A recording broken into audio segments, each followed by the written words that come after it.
It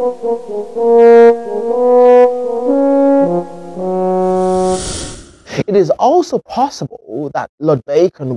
because of his extraordinary connections, was able to do something that no other European before him had attempted to do, and no one since his time has thought of doing, namely, that Lord Bacon was aware of a great system of culture, including mystery schools and initiations into secret orders did exist in Western Hemisphere prior to the advent of the colonization scheme,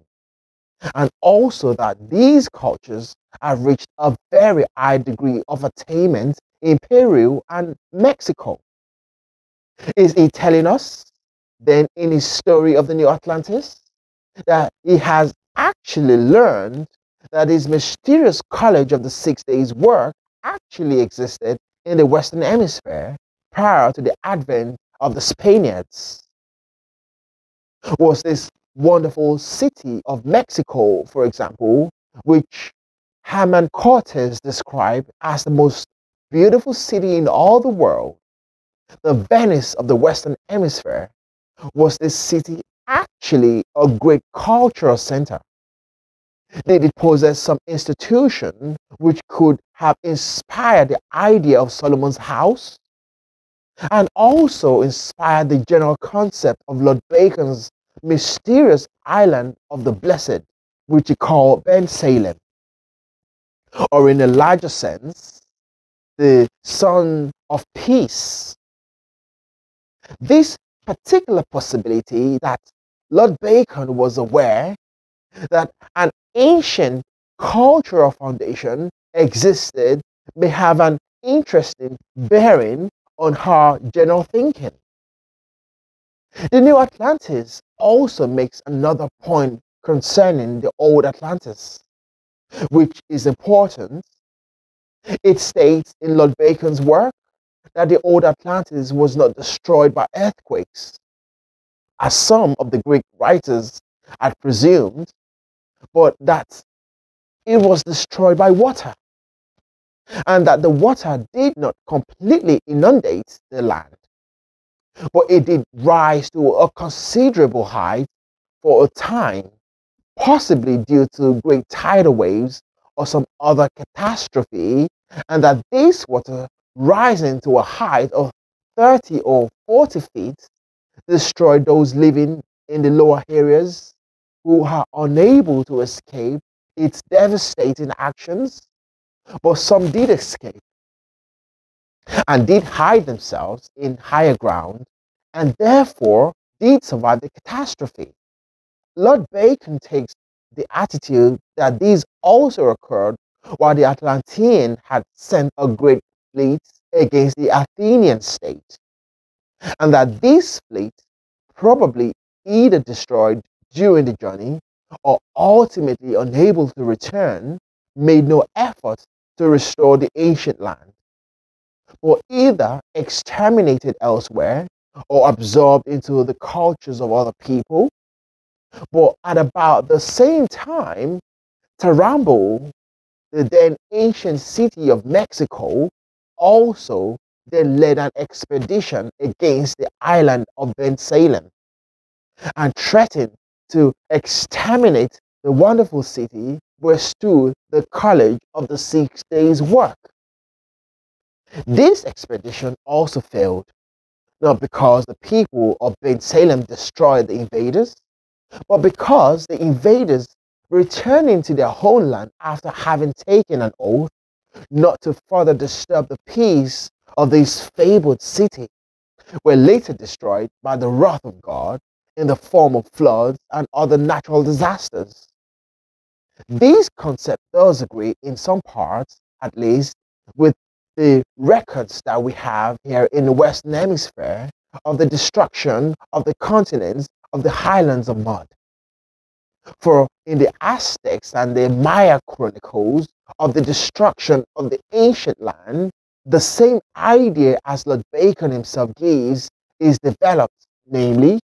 that these mudlands sank or were brought so low that they could no longer sustain habitation.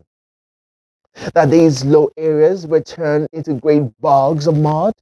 and that in this disaster, the numerous persons perished,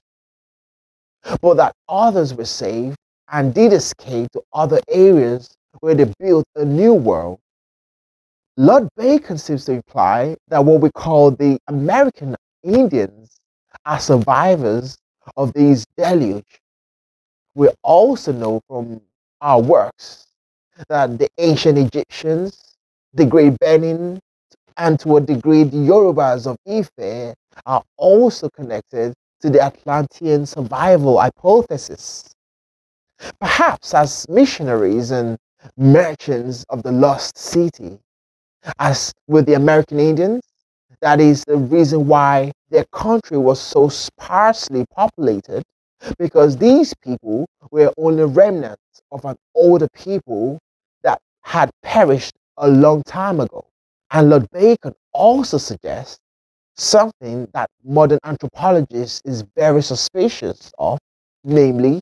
that the so-called North American Indian culture on the Western Hemisphere was probably not much more than 1,000 years older than the advent of the Spaniards and other colonists.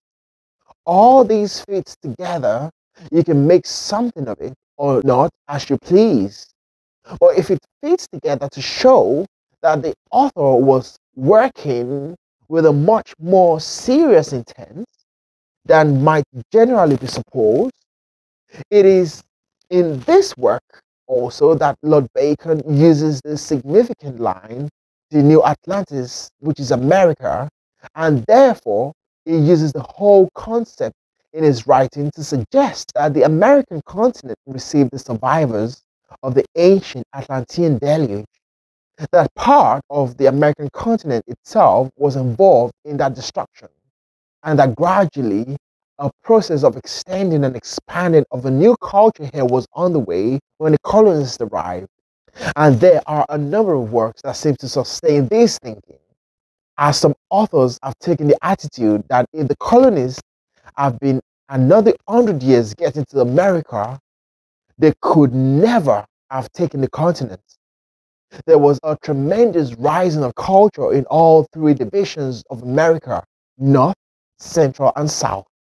And this culture, had it grown somewhat stronger, they would have reached empire and dominion in its own right.